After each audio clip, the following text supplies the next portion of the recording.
So what's the big deal of privacy? Well, number one, privacy in crypto is broken in some ways even worse than it is in traditional finance. And so we're trying to, at minimum, get to the privacy of traditional finance where no, you can't see my funds when I send you money.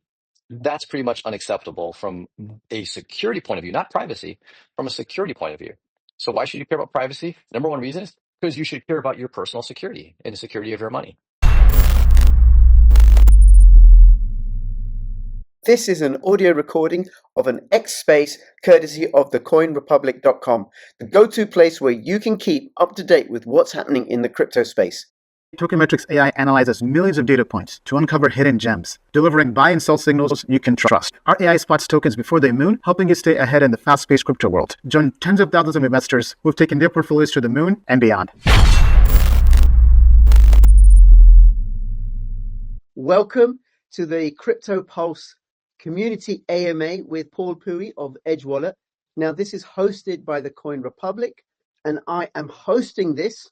I mean, Coin Republic, they're the ones doing this, coinrepublic.com, and I have the pleasure to do these spaces once a week, either on a Wednesday or a Saturday, where I speak to a mover and a shaker in the world of finance and in the world of crypto. And today's guest is Paul Puey, who is the CEO of Edge Wallet, edge.app. Now, before I introduce him, just a couple of things. Nothing that I say or Paul says should be taken as investment advice. Please, please, please do not go and sell your house and your wife or your husband and your children and all your clothes in order to invest in something that you hear over the internet. Always do your own due diligence. So remember that. Now, I am Crypto Rich. You can find me on ODYSEE and on Rumble and on YouTube. But really what you want to do is you want to follow the coinrepublic.com. They're a crypto news website. And how you can follow them is if you click on their X account and follow them on X, and you can find them on the coinrepublic.com. And you should also follow edge.app. And you can find them via Paul, his, because if you're listening on the X Space, you can just click on his link and it will take you to his X account, and you can follow him there and go through to Edge and use the Edge wallet for storing your cryptocurrencies. Now, before I introduce him, just very quickly, I don't have any news items today, but I always think it's a good idea to have a look at the price of Bitcoin, because we all love Bitcoin because we're in crypto. And according to CoinGecko.com, Bitcoin currently is $109,776. 109, how do you say big numbers? $109,776.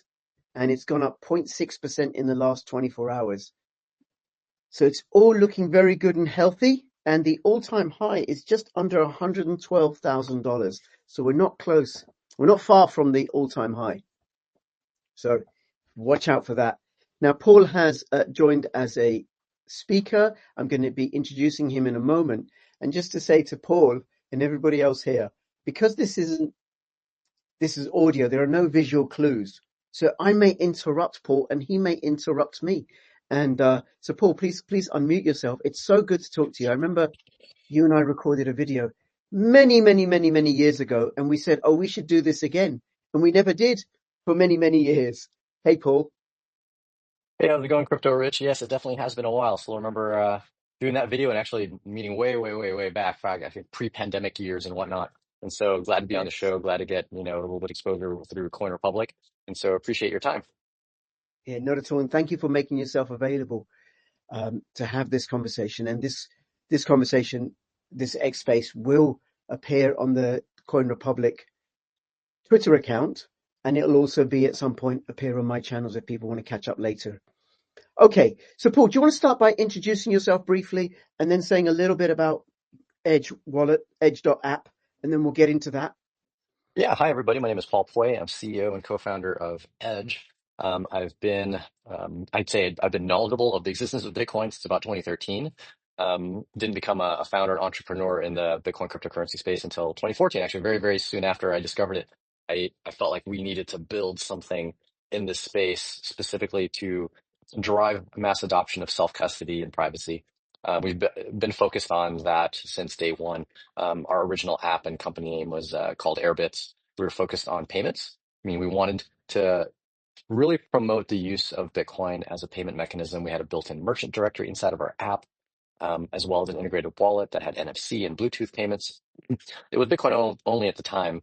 Obviously, as time went on and many other assets became not just more popular, but also provided different functionality, we pivoted the company approximately around 2018 and rebuilt the app entirely from scratch and rebranded the company to what is now Edge. And so with that, we're now a very, very multi-asset, still privacy focused. I would call it like a trading wallet. Right? It is a self-custody, privacy-focused trading wallet, allowing you to buy, sell, and trade cryptocurrencies. We've got dozens of chains support. I think we have a very, very rich support of different blockchains. And more importantly than that, very, very rich support of exchange functionality, not just through your kind of typical swap providers that are CeFi centralized, but also through decentralized exchanges and decentralized bridges. You know, I think the Thorchains, the Maya, the Uniswaps of the world. And so with that, we want to drive adoption of that key value proposition, which is self-custody and privacy, to the masses by making it as seamless and familiar as possible. I can go into the details of how we differentiate because everyone said they make it easy and they make it simple. We actually do something different to accomplish that goal. Okay. And Oh, so that's forgive me. what I'd love to go into later. Yes, yes. There's loads in there that I want to get into, right? And Yeah. this seems to be one of the things that I'm conscious of is there are going to be people listening to this X space who are, who like you, OGs in the crypto space, and they know about wallets and they know about the different blockchains. And there's also going to be people who've only been around for a couple of years or so, and then there's going to be all the newbies, especially now that what's happening with institutional money moving into Bitcoin. So one of the things that I'm conscious of is that somehow we take care of all those groups of people, from the OGs to brand new former new coiners. So let's start with a wallet. What is a wallet, and why would anybody want to use a wallet? What's wrong with keeping crypto? I'm going to say something silly now, okay, forgive me. In an email account or on an exchange? So I think the first thing to ask is what is a wallet, which is I think what you kind of did allude to. And Yes. at the end of the day, there's not a good definition of that word. I recall when I first used Coinbase way back. I don't use them anymore, but you would log into your Coinbase account and it would show your Bitcoin wallet. It would say that Bitcoin wallet. And then they added the ability to hold dollars, right? To actually hold dollars in Coinbase. That became your USD wallet. Like, okay. And at the same time, I learned that you can print a sequence of letters and numbers on a piece of paper, and that was called a paper wallet. And then there's a USB stick that you could have, which has some signing capability, and they would call that a hardware wallet. So, and then of course the mobile apps like, Edge and many of others would be called like a mobile wallet or a desktop wallet. So fundamentally, I think the term wallet is very ill-defined, right? We don't exactly know what that means to call something a wallet. So I've personally, stopped using that term as much as possible. Instead, I Right. say, okay, well, this is an exchange account, a custodial exchange account, a decentralized exchange, which I access with a self-custody app, or at least if I say wallet, a self-custody wallet, right? Differentiating that from a custodial wallet, because there also are wallets that look and feel just like self-custody wallets, right? They don't even have any exchange functionality. They hold your funds, especially in the Bitcoin Lightning world. They look and feel just like wallets, but they are fully custodial. They hold your money. So when you ask the question, why should someone care to use and know what a wallet is? Why can't I just hold my crypto in an email or an exchange? Well, it's not about an exchange versus a wallet. It's about you having self-custody, meaning you own the private keys, which are the little tiny bits of data that let you spend your money, or you delegate that out to a company or a service or another person that holds your money. And the entire philosophy and ethos and purpose, more importantly, the purpose of Bitcoin when it was invented was to create a digital asset that you can hold yourself. Without that, there's nothing unique about Bitcoin. There's nothing unique about any of the cryptocurrencies. There's nothing unique about blockchains if you if you aren't able to hold your own funds. Okay. But, the bank has my money, and, people store gold and silver in vaults. So why not just have someone else hold your cryptocurrency? What's wrong with that? They're specially catered for it. Right. And so that's entirely fine if that's the path you want to go down. I would ask the question then, what makes crypto unique? What makes Bitcoin unique? If we are putting it into vaults with other companies, with banks, there's nothing actually compelling about it. If that's where you put it, right? We could have already made a centralized ledger that says there's 21 million of these tokens, and the banks control it, and they can pass it around between each other and send it and say that you have, when you send, you have zero point zero 0.01 less Bitcoin, and the other bank has zero point zero 0.01 more. We could have already did that from day one, and in many ways we did. Um, the reason why not to, kind of begging the question, is different depending on who you are and what your personality is and what you value.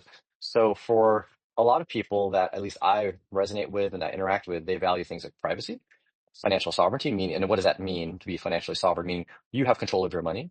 You can send it to who you want, wherever you want, censorship resistant, globally accessible. And if you care about those things, then holding your money is a must. If you don't hold your money, you leave it with someone else, you lose all your privacy, meaning they know how much money you have, they know where you are sending it, they know where you're receiving it from. Zero privacy. And then you not necessarily get zero autonomy, but you have major restrictions on your ability to move and receive funds.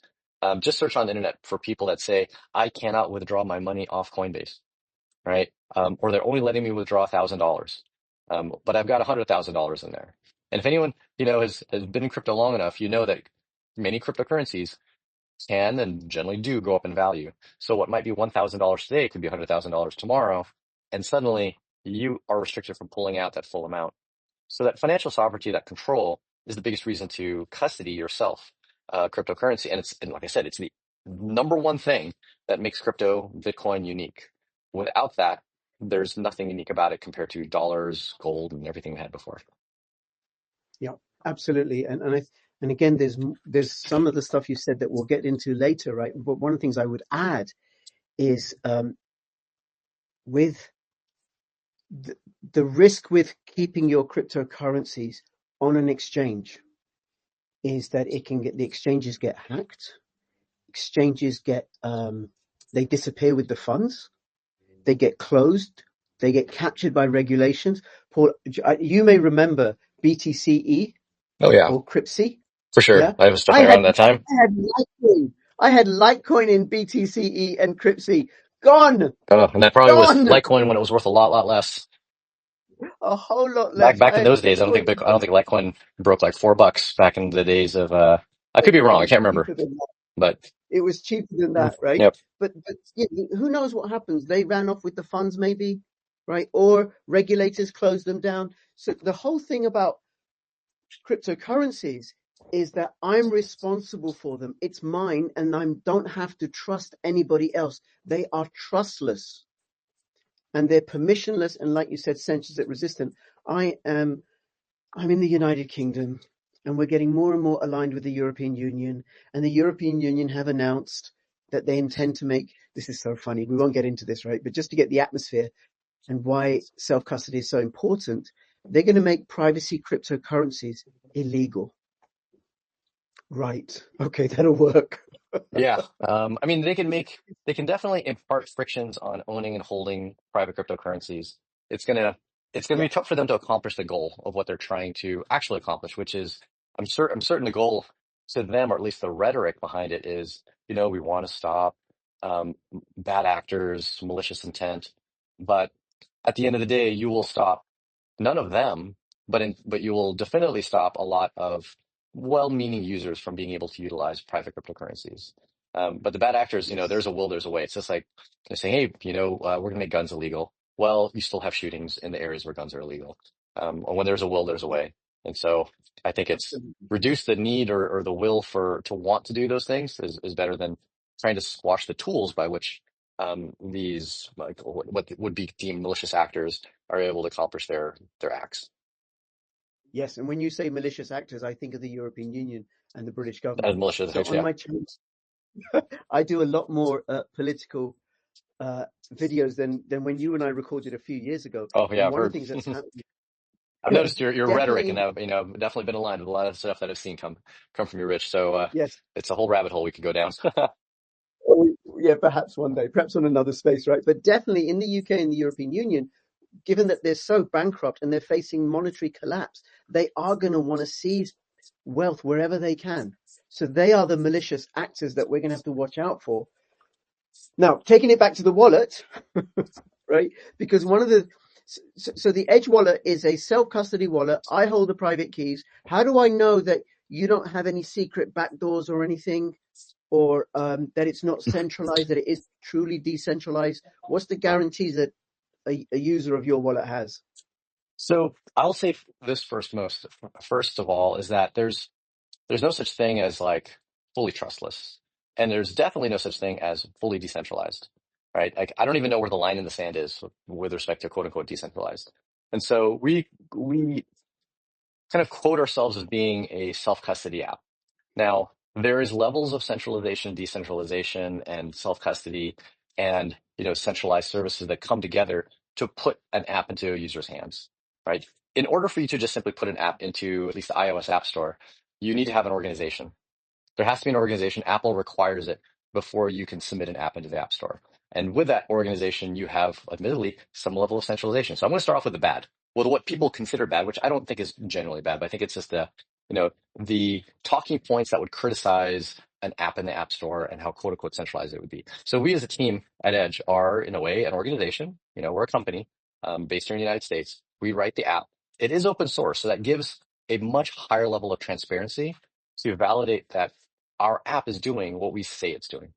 Right. So that could be the number one thing to look for in the ecosystem is open source apps. And when something is custodial, you just trust your money, guaranteed. Nobody is open source that is a custodial service. Like I've not seen one at all, ever.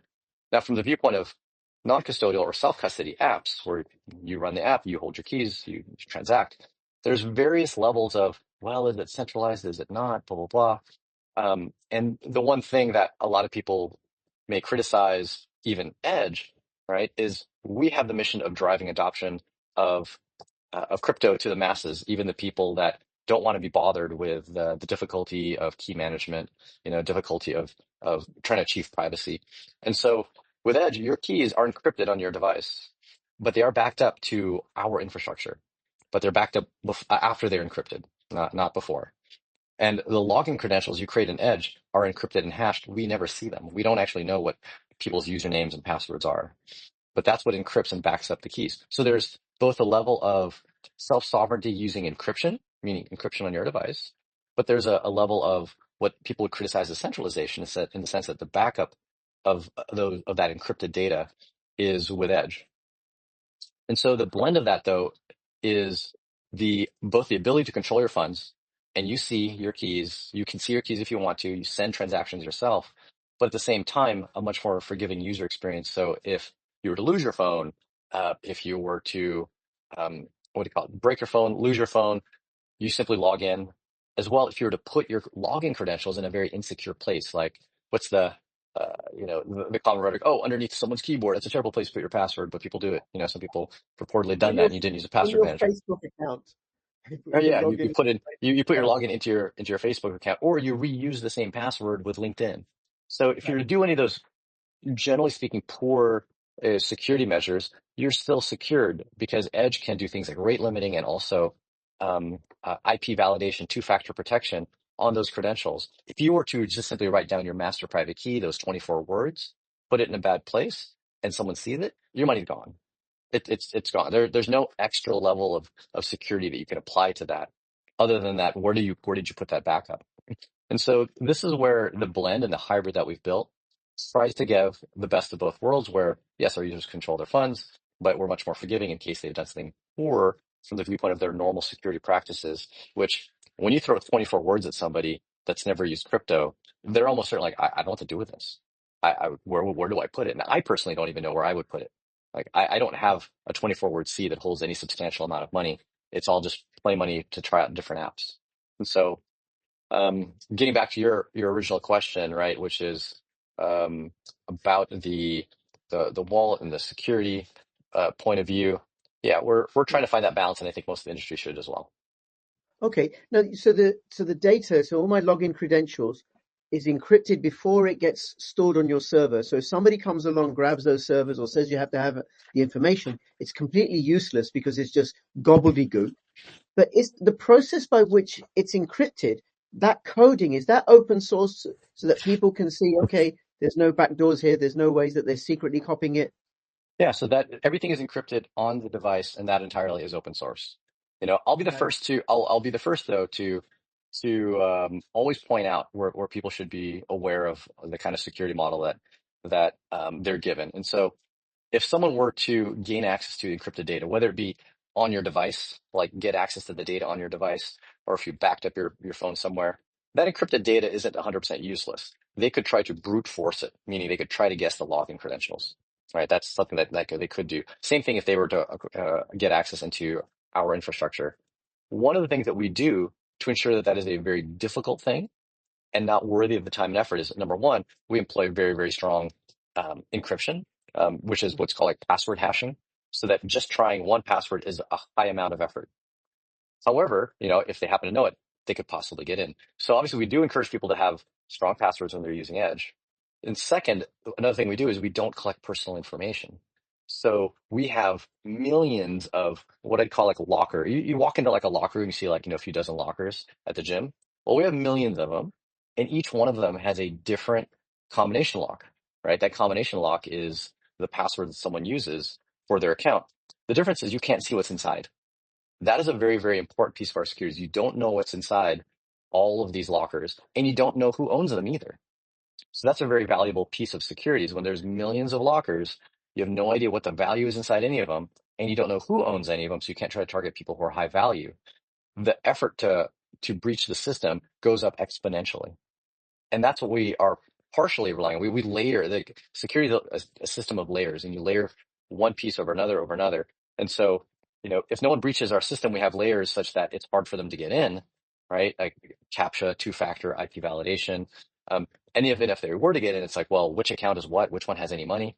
You don't know who owns which one. So these layers are what really build up the very vault caliber security model that we've built. And once again, open source so that people can prove or at least validate what we're saying and that it matches what we're doing. Okay. All right. That sounds great. So then my next thing is like, is it safe to keep all assets on the Edge app? Because I have a little bit of money on a not a web wallet, but a software wallet like Exodus or Koinomi or something like that. And then I have MetaMask and Kepler, and then I have a hardware wallet that's everything's online, and I hardly ever touch any of that. And I Right. think a lot of people, especially if they've been in the space for a while, will have arrangements like that. And are Right. you saying that the Edge wallet would work to replace all those instances? I wouldn't say that it would work to replace all those instances. One of the things that Edge and many of our competitors don't do a great job with is organizational access. That's probably our weakest point. Or when I say organizational access, think, you have a meetup group, which we do here in San Diego. I'm a co-organizer of a meetup group separate from Edge. It's a meetup group for cryptocurrencies. We meet once a month, that kind of thing. And we have some funds. And so organizational access doesn't work as well with a standard self-custody wallet. That's where you want organizational level multi-sig, where you can have multiple signers. And you need 2 out of 3 or 3 out of 4 signers in order to sign off funds. When it comes to individual access, meaning an individual person, I think it's less about having all funds in Edge or all funds in a hardware wallet or all funds, or spread across multiple different apps. What it is more so important to look at is what is your kind of use of crypto and how frequently are you using it? So I use crypto all the time. I'm fairly Mm. heavily dependent on it and I earn it. So once you are a bit more on the active side, you want to use a tool that gives you access to that crypto, such as Edge, right? And with that, you go through and jump through a few more security hurdles, and I won't call them hurdles because they're just a few lines in the sand that you have to cross over, such as enabling two-factor protection, such as having a strong password that is not reused anywhere else. You enable those two, you have a very, very strong vault caliber security. Now, there are weaknesses across all software and even hardware wallets that would lend some people to just split up funds across just different implementations, not so much the different layers of like a web versus a hardware versus a software versus custodial, but just different implementations.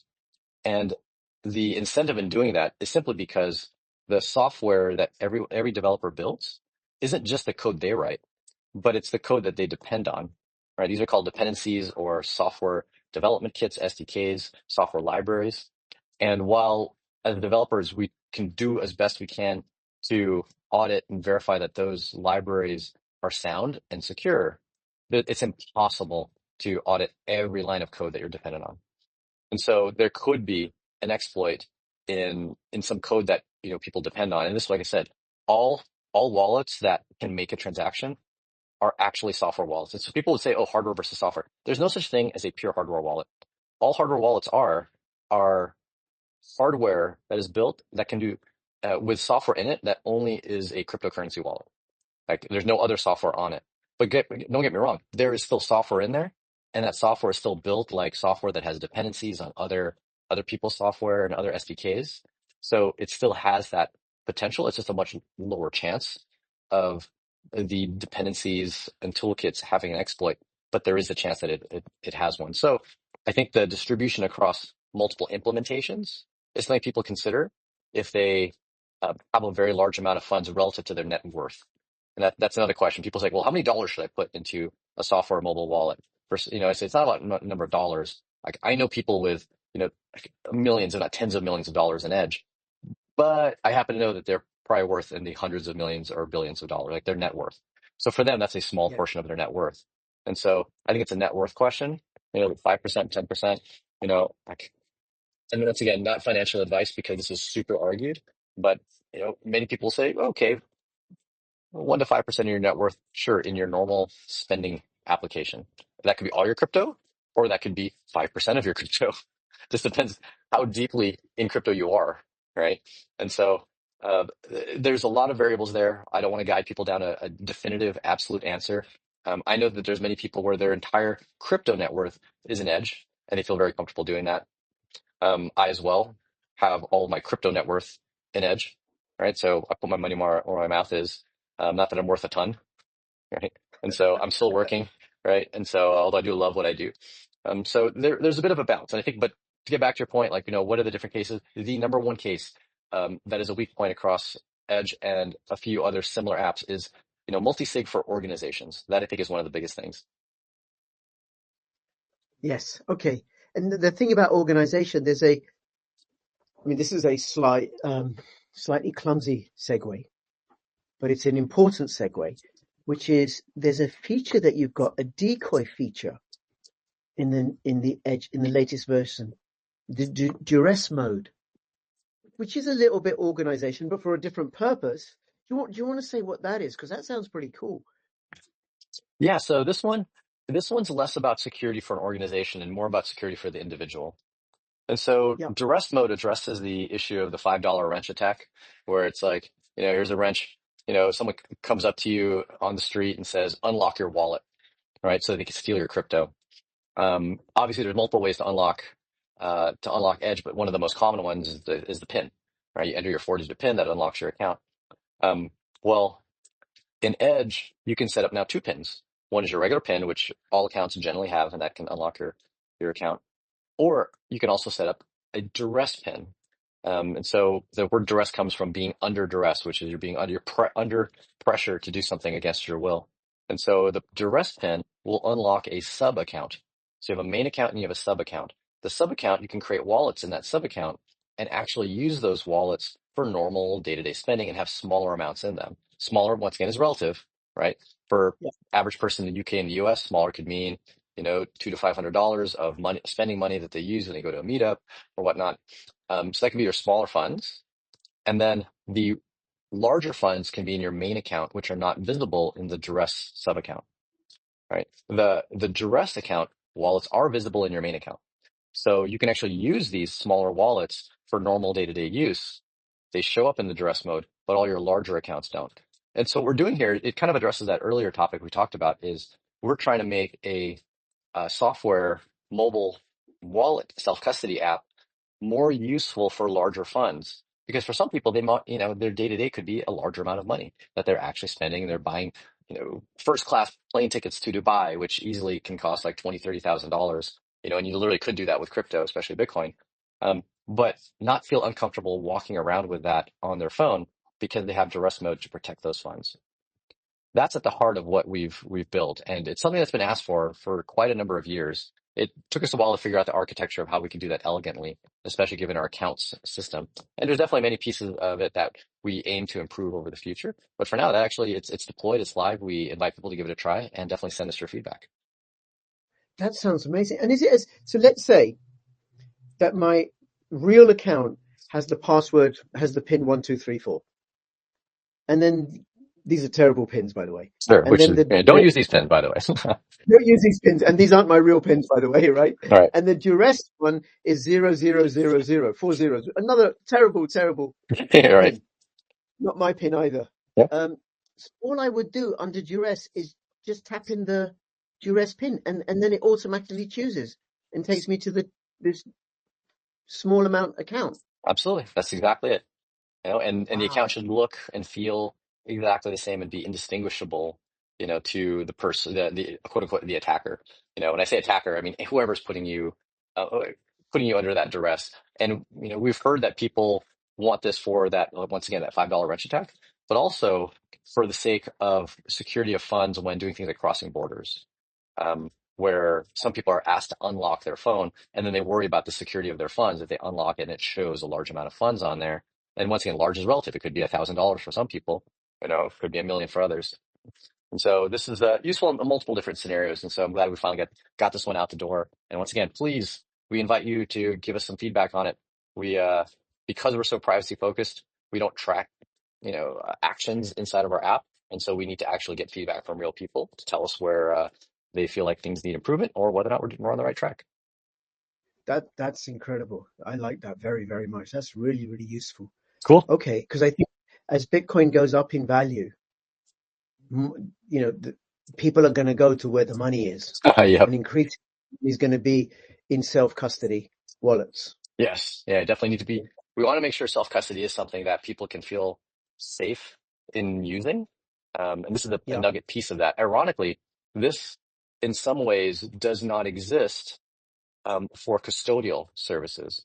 So in theory, if you have, a Coinbase account, and Coinbase will impart some limits on how much you can withdraw, but up to those limits, someone can go in, $5 wrench attack and say, hey, withdraw those funds, and boom, right? There's no duress pin to show, oh, this is all I have, right?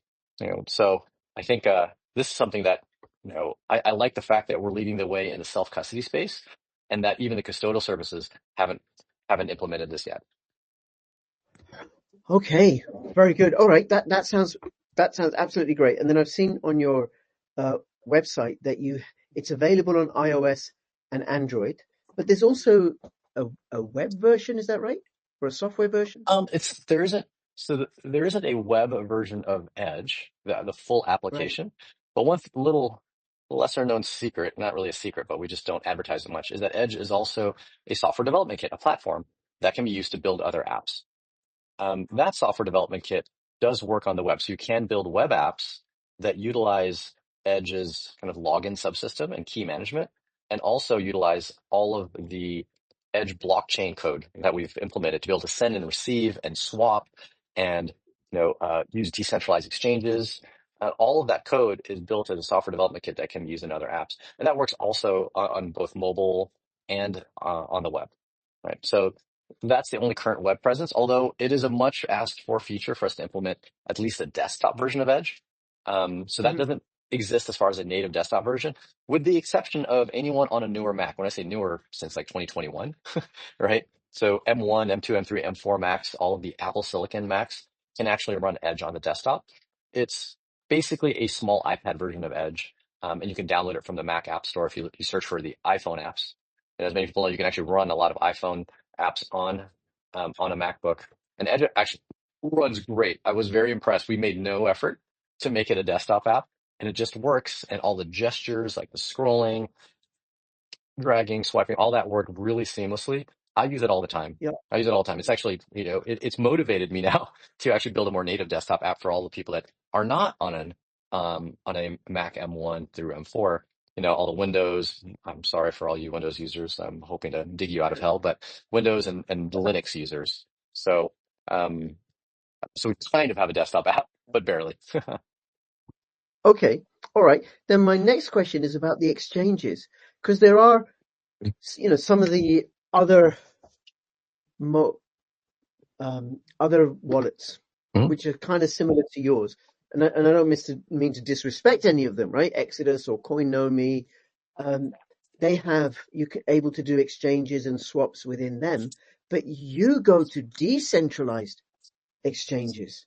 Yeah. That's pretty phenomenal. How do you do that? I mean, it's not what I would call like, necessarily groundbreaking. There's quite a few other apps that do it. I think where we're groundbreaking is that we integrate so many of them because we want to drive as Right. much traffic to decentralized exchanges versus CeFi, centralized swap exchanges.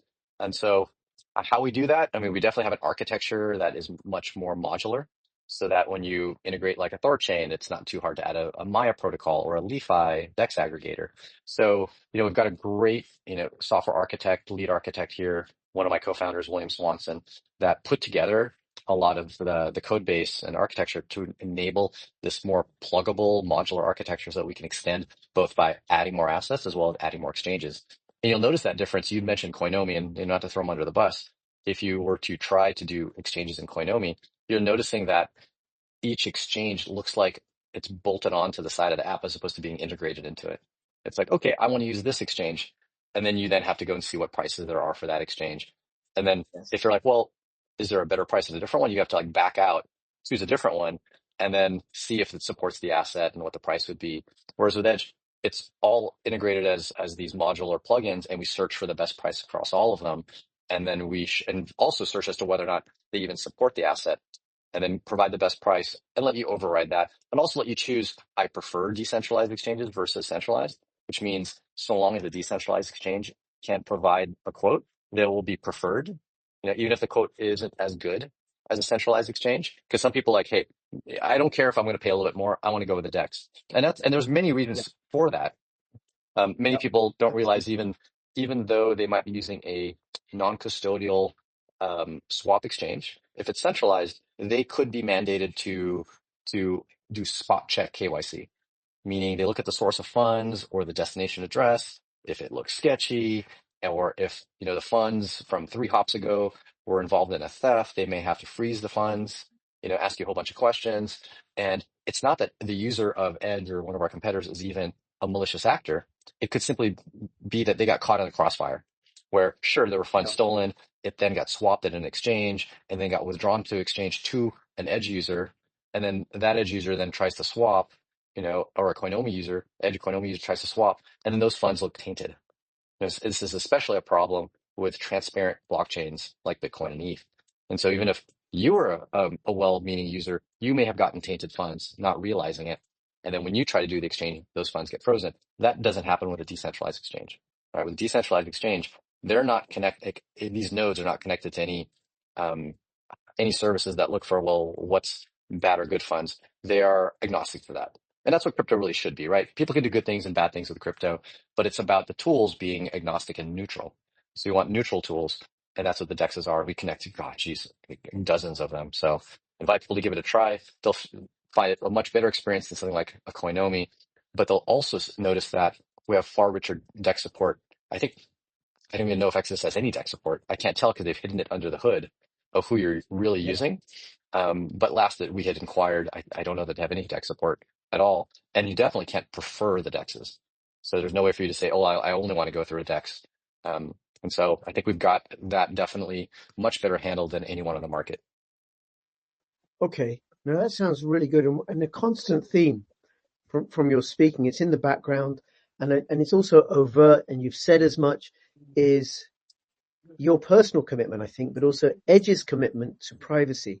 And one of the, with all the rules that are coming out and, to funding terrorism and it's only for crime or whatever, one of the problems with these blanket provisions is they penalize decent players and not just those that are likely to use it for nefarious purposes.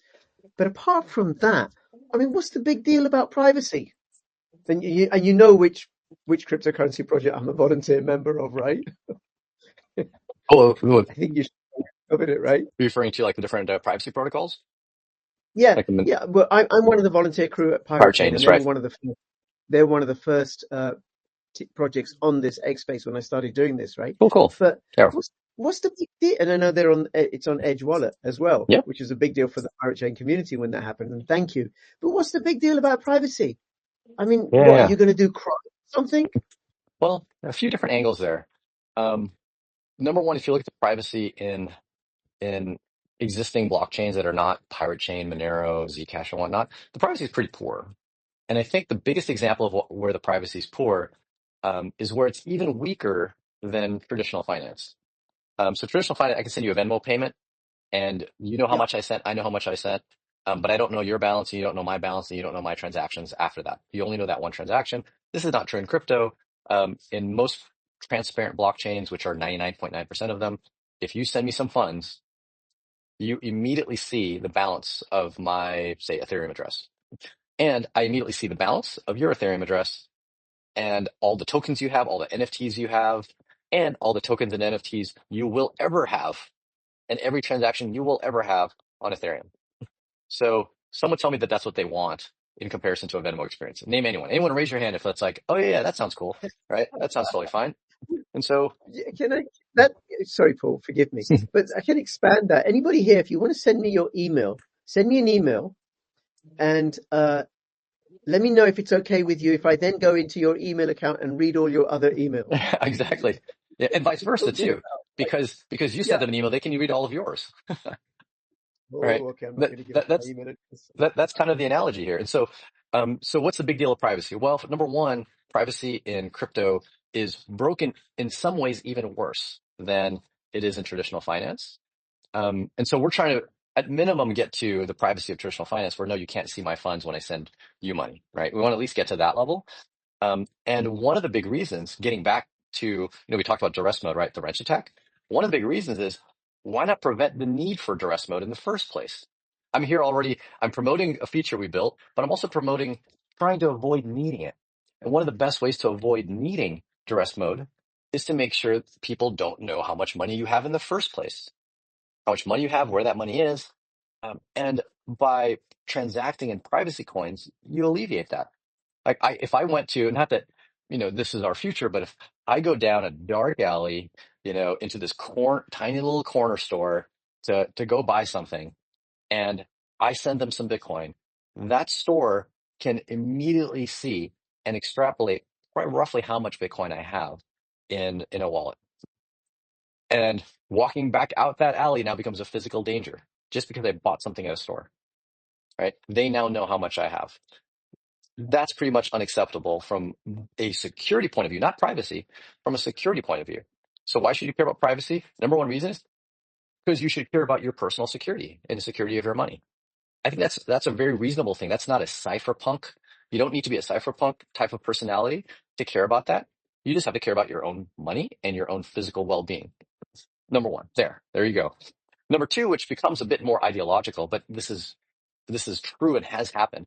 People should be concerned about their privacy from the viewpoint of them doing things today that are 100% legal, and then those things being considered illegal tomorrow or at some point in the future, and then having retribution put against you for those actions. And this happened in China in the 1950s, with the, I think, 100 Flowers campaign or 1,000 Flowers campaign, I can't recall, where people were invited to actually provide feedback about the Chinese government. That sounds almost counterintuitive. Like, who in the world would have ever thought the Chinese government would want feedback on how they're doing, right? They're like, what? Well, yes, they did. And then people spoke out about it, but they didn't speak out about it privately. And they didn't speak out about it anonymously. They spoke about it publicly with their name attached to what they were saying. Only a couple years later, China's government didn't like what they were hearing. They're like, "Ooh, we don't like this feedback," that we're being authoritarian and we're oppressive, blah, blah, blah. Well, they reversed course and said, now, end of that campaign, we don't want people speaking out. Oh, by the way, the biggest names that were speaking out against them, put them in prison, eliminate their jobs, and enact retribution against them for things that were fundamentally fully, not just legal, but they were invited. That's one example. And I've heard other examples. A friend of mine went through court for operating a Bitcoin ATM in New York. He had a license, but the license was with a different company that wasn't under his name because of his co-founders. His co-founders threw him under the bus, and the his chats that were on unencrypted channels, not on Signal, regarding unrelated things were used against him, right? Used against him in court. Everything from saying, "Oh, you should check out this car. Oh, it's like a $200,000 Lambo caliber vehicle." They used that against him to try to say that he was living lavishly off the gains he had from selling Bitcoin to people. Like he's like, "I didn't even buy the car. Like I had no interest in buying this car. I was mentioning it to a friend." But that was used literally in court. And so if he had used a private communication channel, that wouldn't have been accessible to them. And even if it was a very innocent statement, right, it would have been protected and not been submitted into court. So there's little things like that that people should be aware of, and privacy and tools that promote privacy help eliminate those caught in the crossfire kind of moments. Yes. And listening to you, Paul, I think it might be too late for me. It might be too late for me. We've doxed ourselves. I think that it's just not to call us like the messiahs, but we've basically thrown ourselves in the fire on behalf of trying to save everyone else. Right. And so Yes. hope people can appreciate that. Yeah, we've kind of doxed ourselves. I still try to maintain some level of privacy. I don't post like photos of my kids online and, Yeah. and whatnot. And obviously don't post how much crypto I have, which by the way is not much. I like to say I have like 2% of the Bitcoin I originally had. I spent all to build this company. Right. Oh, Being unemployed not unemployed, but unpaid for quite a amount of time. And also giving away a lot of free Bitcoin in the early years, so I yes. believe in the mission of this industry more than I believe in becoming, a millionaire. So I want to see this industry succeed, in some ways with or without our company. But obviously, I believe in our company. I believe in our team. I know we can succeed. We've succeeded in many ways already. But the financial windfall for me isn't the number one priority. Yep. Yep. Oh, no, okay. Thank you. I just wanted to, just on the privacy, my real name, when I was born, my parents didn't name me Crypto Rich, right? Really? Yeah, really, honestly, I work as a social worker, and I don't want the families that I know that I go and visit know that they're social workers Crypto Rich. I got it. Fair enough. I know a few Yeah. people that go by different names.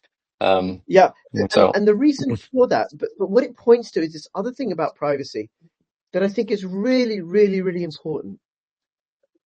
And it speaks to something that we all want as human beings, which is freedom, the freedom to act.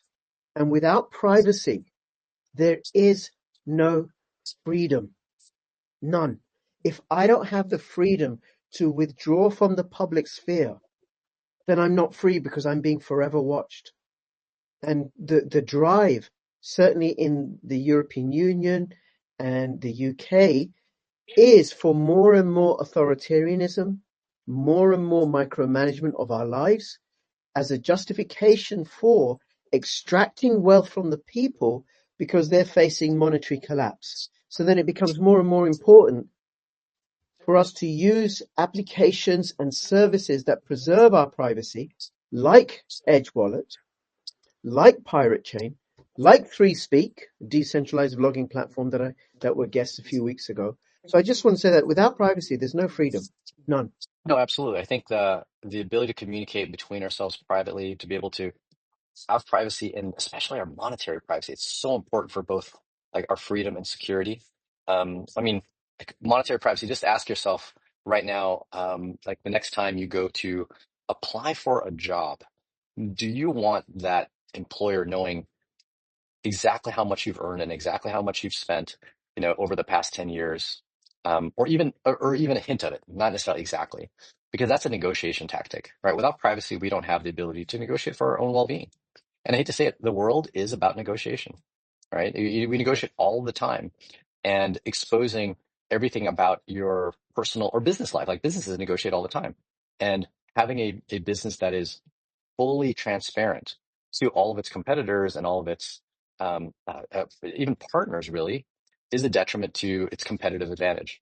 So while transparency is good in many ways, I fundamentally do think that privacy is is an important default, and then allowing organizations and people to provide transparency at their own free will to be able to, like, for example, us provide transparency in our source code to gain a level of trust. So it can't be 100% private. I think a world where everyone's behind a mask and doesn't share their name and whatnot, it's a bit of a dystopian world, right? I don't want to Yeah. interact where everyone I go up to, I don't really know who they are. They're just a handle. If I walk up on the street, I do want, we are humans. We value the connection, and we value it when someone takes something that's private about them and then makes it public to me, right? That's what builds a human bond, right? If you start opening up, you hear that, right? Oh, he opened up to me. She opened up to me, that kind of thing. So we want to be able to do that, Yeah. but we always want that to be the optional thing, right? That's the optional. Once you've gained that trust of someone else, and in that same sense, it should, on a financial level, it should be optional. On a communication level for chat apps, it should be optional. Absolutely. Absolutely. And then the Edge wallet holds Monero, Pirate Chain. You recently listed Zano. Yep. What are the other privacy cryptos that you have? PivX. PIVX, although we don't currently support the privacy layer of PIVX, that's still something Right. that we're considering going forward. But from the viewpoint of chains that we support with the full privacy, Zcash, Zano, Monero, and Pirate Chain. And we do a unique thing with Zcash. Like, I'm generally speaking not a big fan of privacy chains that have optional privacy, where the Yeah. default is transparent and then the privacy is more optional. And so what we did with Zcash is we actually first implemented Zcash where we only supported um, shielded addresses, meaning users that send into Edge have to send into shielded addresses. That made us incompatible with a lot of services. Like I remember Zuko himself was like, I cannot withdraw my money from Coinbase, my Zcash from Coinbase into Edge because Coinbase does not know how to send to a shielded address. And I was like, ugh, okay. We did eventually add support for transparent addresses, but in our, obviously our privacy promise to users, we will auto shield the funds, meaning as soon as you receive any transparent Zcash, it automatically gets shielded so that users are not storing transparent funds. Because by storing transparent funds, you can actually cause a significant amount of privacy leak, right? You store some from one address or some from another, they then get merged, and well, you know that address is the same person. So yeah, this method of auto shielding preserves a high level of privacy, especially in an ecosystem where the default is transparent. Okay. And now we're at 6 o'clock. There's a few more questions I want to ask you. Are you okay to stay a little bit longer, Paul? Yeah, I'm pretty sure I'm good. Let me just double check my calendar here. Yeah, let's do it. We can go another 10, 15 minutes. Yeah. Okay. So it's great that you do these privacy cryptos. I'm looking on your website. I actually can't see or find, well, where's a link that lists all of the cryptocurrencies that you do, or all the chains? You're not the first person to ask that. The website keeps falling behind our listing of all the different chains. And so um, it's one of those, like, we need to find a way to tie our website to our source code, because the marketing team can't kind of keep up behind it. And so currently, yeah, there isn't a place on the website per se where you might be able to download the app and you can And see the then entire find list out. right there. And so, but you're right. Okay. It's a good point. We should add a list on there, at least of the chains. The chains are at least uh, not as fast as at getting added as the assets. Yes. And one of the things that we had talked about is if we list the chains, will people think we don't support certain assets that are tokens? Because to some people, they don't know the difference. Like Oh, they actually don't know that, USDC is different from Ethereum and different from Bitcoin, right? And so if we do list tokens, well, we support like thousands of them. That changes all the time, right? And so that was one of the weird debates we had. So maybe in the community, you tell us, like, do you know any friends that can barely tell the difference between a chain and a token? And admittedly, for some obscure tokens, I actually don't know. Like, is that a chain? Is that a token?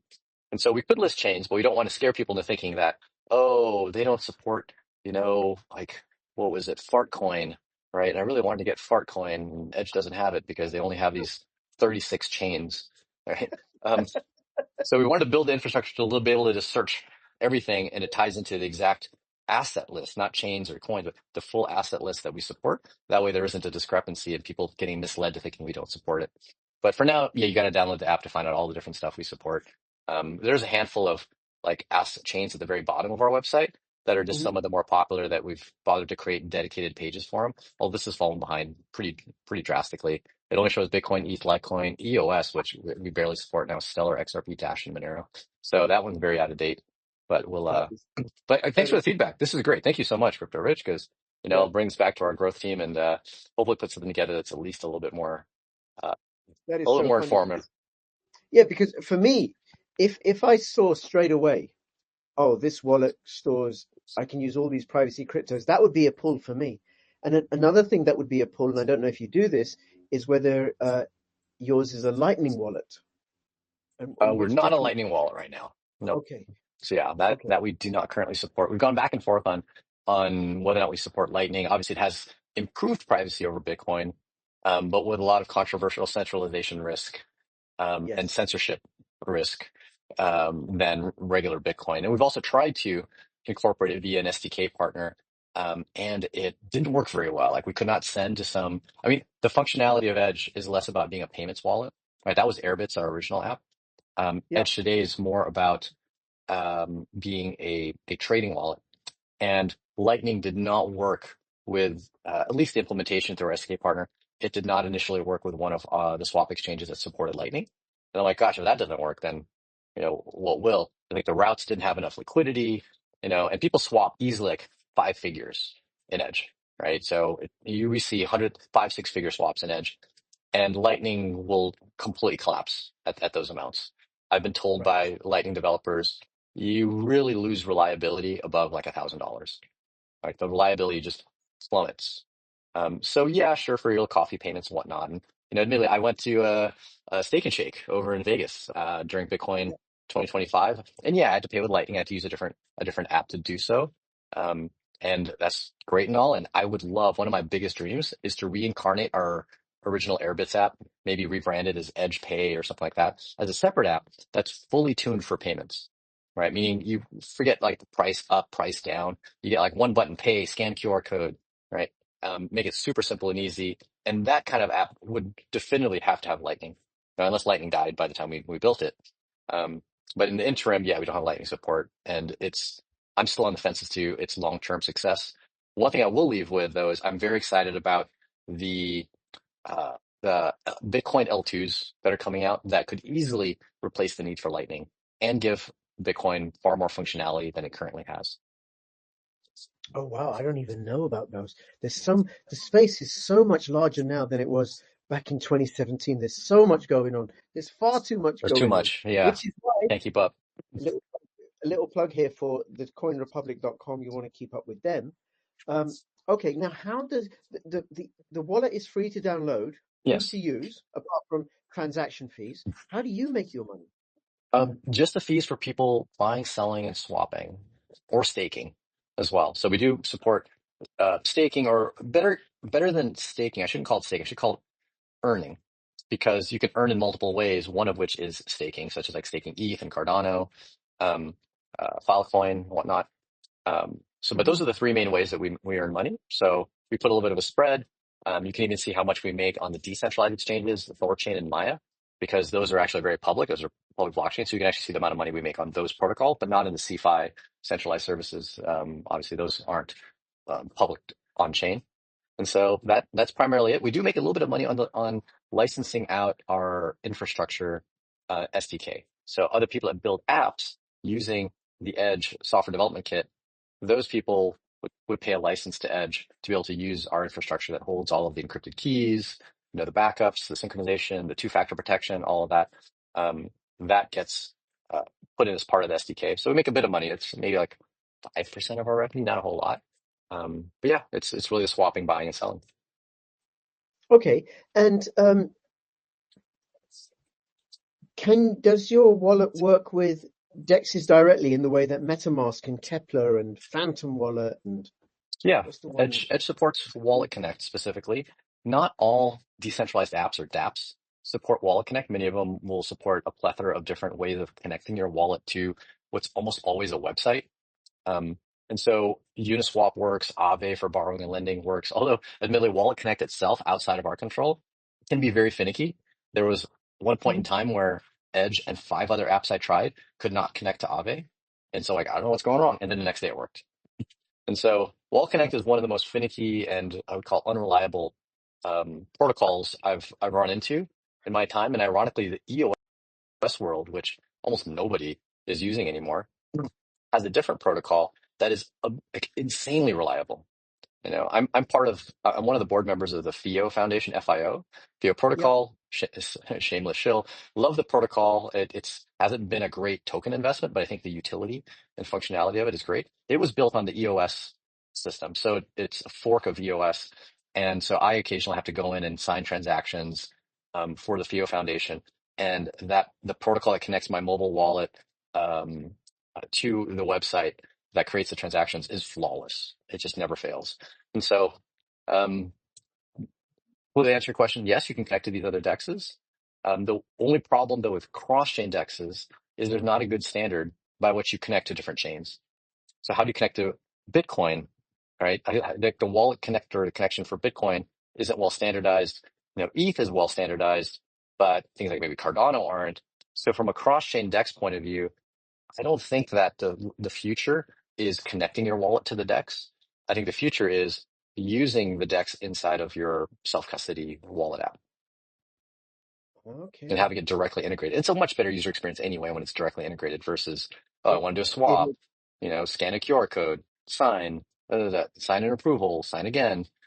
It's a terrible user experience. I honestly hate the experience of a separate wallet, self-custody wallet app to a decentralized app. Like I would rather them Okay. be integrated together. Okay, thank you. And then can somebody import a 12 seed or 24 word seed phrase into your wallet in order Edge? to get it going? Yes, actually they can. One thing unique about Edge that I didn't mention earlier is there's not one 12 or 24 word seed for all of your assets. When you launch Edge, I think we default there's like 5 assets that get put in most in accounts by default. You can add more, of course, and remove them.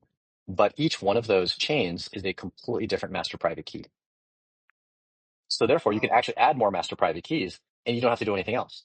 Right? It just gets encrypted and backed up. So every time you import, encrypted, backed up, encrypted, backup, add a new wallet. You say, you want to add Pirate Chain. You just tap add Pirate Chain. It creates a brand new encrypted, a new mnemonic. It encrypts it and backs it up. You can export them as well. And so a lot of people might think, wow, that's really inconvenient if I want to actually write down my seeds. You're right. That is super inconvenient because you could have 20, 30 seeds all inside of Edge. But the goal is that you don't actually have to. Right? Edge does the encryption, it does the backup for you. So the number one thing for you to have is your login credentials and make them strong. Then you can import and export all you want. And there's a big security benefit to this, which is really nuanced. But a lot of people may export their keys from a multi-asset wallet like Exodus or Edge to use them in an asset-specific wallet that might have functionality that is above and beyond multi-asset wallets. It's like multi-asset apps like Edge might not have all the features of each chain, right? We're not able to Yeah. stake or earn yield or airdrops or vote.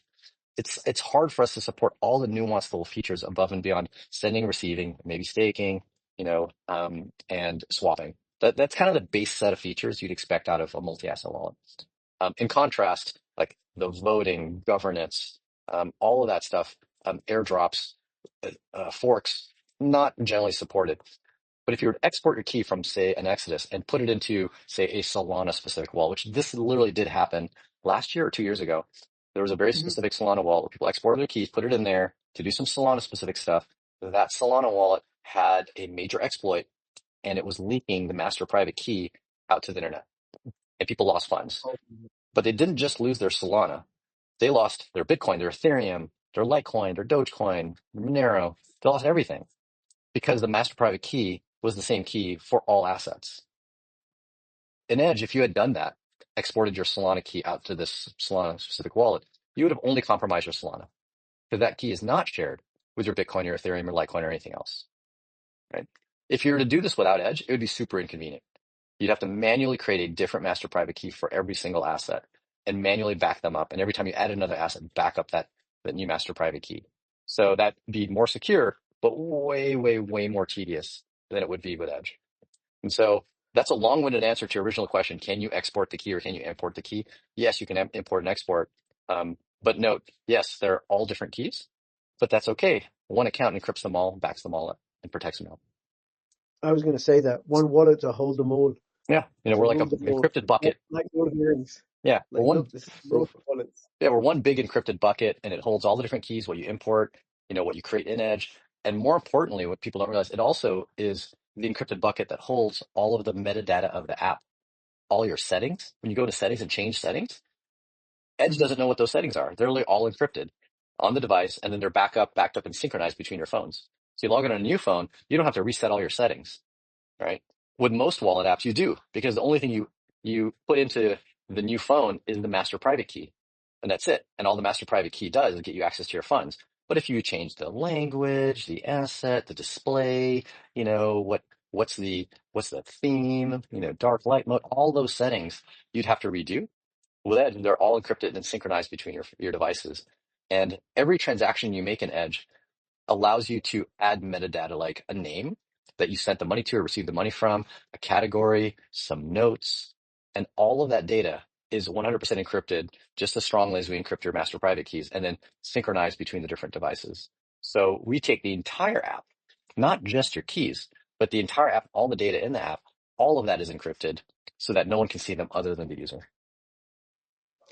Okay, Paul, this is incredible. Absolutely incredible. Like the thinking that's gone behind this. That's what I'm thinking about, how the team have worked and said, okay, let's do this and let's do this and let's do this, right? To make it easier for everybody. Now, I want a couple of short answers because we did say finish at 6 o'clock, and much as I'd like to talk to you, and I would like to call you straight after over Telegram about another matter, right?